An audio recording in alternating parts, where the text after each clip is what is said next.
পুষ্প ভরা আমাদের এই বসুন্ধরা, তাহার মাঝে আছে দেশ এক সকল দেশের সেরা।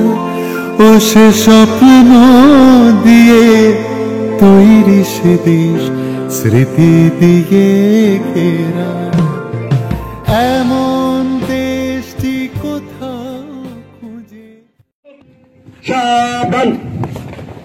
সামান্য তথ্য জাগরে এই ভারতের মহামানবের সাগর তীরে দেখতে দেখতে আজ ৭৯তম স্বাধীনতা দিবসে আমরা পদার্পণ করলাম। এই স্বাধীনতা দিবসে আজকে আমাদের পতাকা উত্তোলন করবেন আমাদের এই আল ইমাম মিশনের প্রধান শিক্ষক ডক্টর সাব্বির আহমেদ স্যারকে আমি পতাকা উত্তোলনের জন্য আহ্বান করব। অ্যাসিস্ট করবেন আমাদের এই আল ইমাম মিশনের ম্যানেজার স্যার মোহাম্মদ জাহাঙ্গীর আলম এবং মোহাম্মদ আকবর আলী স্যারকে অ্যাসিস্ট করার জন্য অনুরোধ করছি। পতাকা উত্তোলনের সময়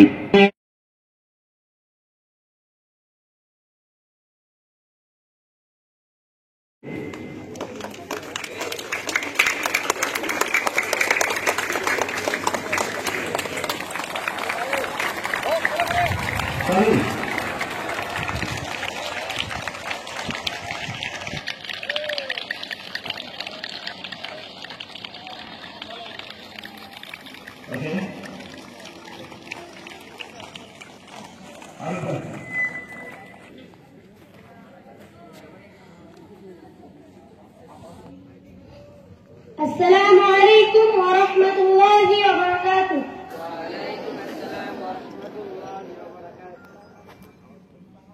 जन गण मन अधिनायक जय हे भारत भाग्य विधाता। पंजाब सिंध गुजरात मराठा द्राविड़ उत्कल बंग, विंध्य हिमाचल जमुना गंगा उत्कल जलधि तरंग। तब शुभ नामे जागे, तब शुभ आशीष मागे, गाए तब जय गाथा।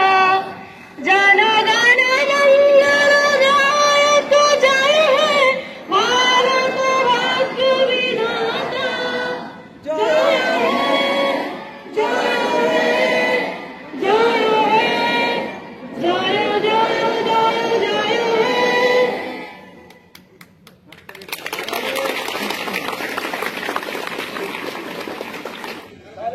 अस्सलामु अलैकुम व रहमतुल्लाहि व बरकातुहू। सारे जहां से अच्छा हिंदोसिता हमारा हमारा, सारे जहां से अच्छा हिंदोसिता हमारा। हम बुलबुले हैं इसकी ए गुलसिता हमारा हमारा, सारे जहां से अच्छा हिंदोसिता हमारा हमारा, सारे जहां से अच्छा। पर्वत सबसे ऊंचा हमसाया आसमां का, पर्वत सबसे ऊंचा हमसाया आसमां का। ओ सुन तेरी हमारा, ओ पासबा हमारा हमारा, सारे जहां से अच्छा हिंदोसिता हमारा हमारा, सारे जहां से अच्छा। गोदी में खेलती है इसकी हजारों नदियां, गोदी में खेलती है इसकी हजारों नदियां। गुलशन है जिनके दम से रश के जीना हमारा हमारा सारे जहां से अच्छा, हिंदुस्तान हमारा हमारा सारे जहां से अच्छा। मजहब नहीं सिखाता आपस में बैर रखना, मजहब नहीं सिखाता आपस में बैर रखना। हिंदी है हम, हिंदी है हम, हिंदी है हम, वतन है हिंदुस्तान हमारा सारे जहां से अच्छा, हिंदुस्तान हमारा।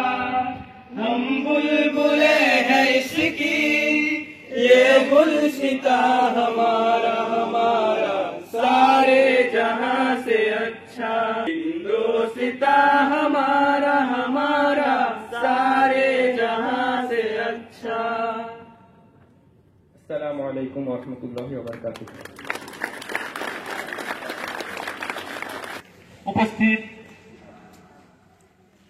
ম্যানেজমেন্ট কমিটির সদস্য তথা আমাদের ম্যানেজার সাহেব মোহাম্মদ জাহাঙ্গীর আলম মহাশয়, উপস্থিত আকবর হোসেন মহাশয়, আমাদের আলিমান মিশনের প্রধান শিক্ষক ডক্টর সাব্বির আহমেদ মহাশয়, এছাড়া আমার সহকর্মী বৃন্দ, অন্যান্য কর্মীবৃন্দ এবং আমার স্নেহধন্য ছাত্র সকলকে আজ ৭৯তম স্বাধীনতা দিবসের হার্দিক শুভেচ্ছা ও অভিনন্দন। 1857 সালের মহাবিদ্রোহ থেকে শুরু করে আমরা জানি সেই বিদ্রোহ হয়েছিল জাতি ধর্ম বর্ণ নির্বিশেষে। সেই বিদ্রোহে আমরা দেখছি মিরাটে সূচনা হচ্ছে 10 মে 1857 সালে। মুঘল সম্রাট তৃতীয় বাহাদুর শাহ আলমকে হিন্দুস্তানের সম্রাট বলে ঘোষণা করছে এবং ভারতবর্ষের বিভিন্ন জায়গায় এই বিদ্রোহ ছড়িয়ে পড়ছে।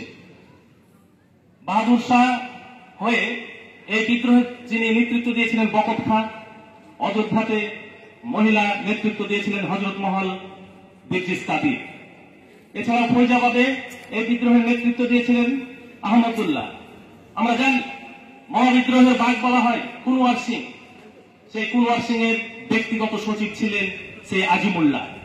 তারাও এই বিদ্রোহে এগিয়ে এসেছিলেন। সেই হযরত মহানী তিনি প্রথমে ইনকলাব জিন্দাবাদ, এই ইনকলাব কথাটিকে তিনি জনপ্রিয় করেছিলেন। তিনি প্রথম ভারতবর্ষের পূর্ণ স্বাধীনতার জন্য তিনি বলেছিলেন, কিন্তু তখন কেউ তার কথায় মূল্য দেয়নি। আমরা জানি সেই বিখ্যাত মানুষ সীমান্ত গান্ধী, খান আব্দুল গাফফার খান, সে পেশওয়ায় তার 1 লক্ষ বাহিনী গান্ধী মন্ত্রে দীক্ষিত সেই খান আব্দুল গাফফার খান আইন অমান্য আন্দোলনের নেতৃত্ব দিয়েছিলেন। সেই সময় বাংলা থেকে ভাসানী কৃষক বিদ্রোহের, মওলানা ভাসানী কৃষক বিদ্রোহের নেতৃত্ব দিয়েছিলেন। আমরা দেখেছি, এগুলো আমরা পড়েছি। এদের কৃতিত্বকে আমরা ভুলে যেতে পারি না। এনারা কিন্তু আন্দোলন নেতৃত্ব দিয়েছেন, বা আশফাকুল্লাহ খান নিজেকে বলিদান দিয়েছেন কোন হিন্দু মুসলিম নির্বিশেষে, কোন একজন জাতিকে নির্দিষ্ট করে তারা কিন্তু নয়। এইটা ব্রিগেডে ভাগ করলেন এবং এই 5টা ব্রিগেডের যিনি নেতৃত্ব দিয়েছিলেন তিনি কে? সেই শাহনওয়াজ খান। তাছাড়াও একটা ব্রিগেডে তো ছিল হাবিবুর রহমান, আরো অনেকেই ছিল। এবং স্বাধীন ভারতের প্রথম প্রধানমন্ত্রী জওহরলাল নেহরু তার দীপ্তকণ্ঠে কি বলেছিল সেই কথাটা,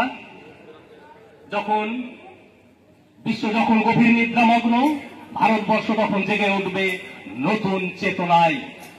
যাই হোক, এই বলে আমি আমার বক্তব্য শেষ করছি। আসসালামু আলাইকুম। এই যে আজকে 15ই আগস্ট 2025 সাল ৭৯তম স্বাধীনতা দিবস, আমরা যদি 2025 থেকে 1947 মাইনাস করি তাহলে পাবো আমরা 78, অর্থাৎ 78তম স্বাধীনতা দিবস হওয়া উচিত ছিল, কিন্তু আমরা ৭৯তম স্বাধীনতা দিবস পালন করছি বা উদযাপন করছি। কেন? কারণ 1947 সালে 15ই আগস্ট আমরা স্বাধীনতা দিবস পালন করেছিলাম বা উদযাপন করেছিলাম, অর্থাৎ প্রথম স্বাধীনতা দিবস, এবং 1948 সালে দ্বিতীয় স্বাধীনতা দিবস। সেই অর্থে আমরা যদি চলতি বছর থেকে 1947 সাল বিয়োগ করে তার সঙ্গে যদি এক যোগ করি, তবেই আমাদের সঠিক যে স্বাধীনতা দিবস উদযাপন করছি সেটাই আমরা পাবো। অর্থাৎ তোমাদেরকে কেউ যদি পরবর্তীতে কেউ যদি জিজ্ঞেস করে যে আমরা এই চলতি বছর, সে যে কোনো বছরই হতে পারে, 2030 সালও হতে পারে, যে চলতি বছর আমরা কততম স্বাধীনতা দিবস পালন করছি, তখন সেই চলতি বছর থেকে 1947 সাল বিয়োগ করে তার সাথে এক যোগ করলেই তোমরা সেই বছরে চলতি বছরের স্বাধীনতা দিবস উদযাপন যত হচ্ছে তত তোমরা বলতে পারবে। প্রথম বিষয়। দ্বিতীয় বিষয় হচ্ছে যে আমরা জানি যে 26শে জানুয়ারি প্রজাতন্ত্র বা সাধারণতন্ত্র দিবস, যাকে ইংলিশে বলা হয় রিপাবলিক ডে, এবং আজকের দিন 15ই আগস্ট, যাকে বলা হয় স্বাধীনতা দিবস। দুই দিনেই কিন্তু পতাকা ওড়ানো হয়, কিন্তু পতাকা ওড়ানোর ধরন ভিন্ন এবং ইতিহাসও ভিন্ন। সেটা তোমরা পরবর্তীতে ইতিহাসের পাতায় পড়বে। আমি খুব সংক্ষেপে আলোচনা করছি। 26শে জানুয়ারি সাধারণতন্ত্র বা প্রজাতন্ত্র দিবসে পতাকা উত্তোলন করা হয় না, সেটাকে বলা হয় পতাকা উন্মোচন করা, যেখানে পতাকা আমাদের সেই দণ্ডের মাথায় বাঁধা থাকে, সেটাকে খুলে দিয়ে উন্মোচন করতে হয় এবং উড়িয়ে দেওয়া হয়। এবং স্বাধীনতা দিবসে কি হয়, পতাকা দণ্ডের নিচের অংশে বেঁধে রাখা হয় এবং দড়ির মাধ্যমে তুলে দিয়ে দণ্ডের মাথায় সেটাকে খুলে দেওয়া হয়। এই দুটো হচ্ছে পার্থক্য। এই 26শে জানুয়ারি এবং 15ই আগস্টের আরো কিছু পার্থক্য আছে। যেমন 26শে জানুয়ারি দেশব্যাপীর জন্য বা ভারতবাসীর জন্য পতাকা উত্তোলন করেন আমাদের দেশের রাষ্ট্রপতি বা প্রেসিডেন্ট, আর স্বাধীনতা দিবসে পতাকা উত্তোলন করেন আমাদের দেশের প্রধানমন্ত্রী। এইটুকু ছোট ছোট তথ্যগুলো তোমাদের সামনে আমি অবশ্যই জানার দরকার আছে, সেই কারণে আমি তোমাদের সামনে উপস্থাপন করলাম। আর বেশি টাইম নেব না, এই বলে আমি আমার বক্তব্য শেষ করছি এবং আমাদের এই প্রোগ্রাম আমি সমাপ্তি ঘোষণা করছি। আসসালামু আলাইকুম ওয়া রাহমাতুল্লাহি ওয়া বারাকাতুহু।